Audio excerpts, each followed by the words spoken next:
మన రాష్ట్రం అంటే ఎంత చులకనంటే జ్వరం వస్తే హైదరాబాద్ వెళ్లిపోయేటంత చులకన. ఏపీ మంత్రి బొత్స సత్యనారాయణకు విశాఖలో వైద్య పరీక్షలు నిర్వహించారు. అనంతరం మెరుగైన చికిత్స కోసం కుటుంబ సభ్యులు హైదరాబాద్ తరలించారు.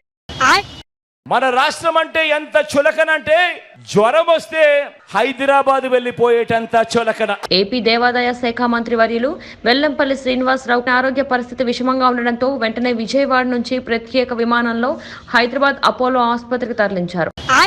మన రాష్ట్రం అంటే ఎంత చులకనంటే హైదరాబాద్ వెళ్లిపోయేటంత చులకన. మొదట విశ్వరూపును రాజమండ్రి ప్రైవేట్ ఆసుపత్రికి తరలించారు. మెరుగైన వైద్యం కోసం అక్కడి నుంచి హైదరాబాద్ కు తరలిస్తున్నారు కుటుంబ సభ్యులు. మన రాష్ట్రం అంటే ఎంత చులకనంటే హైదరాబాద్ వెళ్లిపోయేటంత చులకన. ఎంపీ విజయసాయిరెడ్డి హైదరాబాద్ అపోలో హాస్పిటల్లో చేరటం పార్టీ వర్గాల్లో కలకలం రేపుతోంది.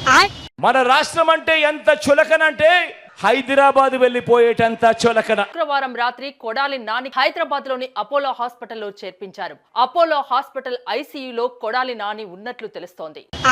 మన రాష్ట్రం అంటే ఎంత చులకనంటే హైదరాబాద్ వెళ్లిపోయేటంత చులకన. ఏపీ పర్యాటక శాఖ మంత్రి వైసీపీ నేత రోజా స్వల్ప అస్వస్థతకు గురయ్యారు. 1000 లైట్స్ లో గల అపోలో ఆసుపత్రిలో చికిత్స తీసుకుంటున్నట్లుగా తెలుస్తోంది.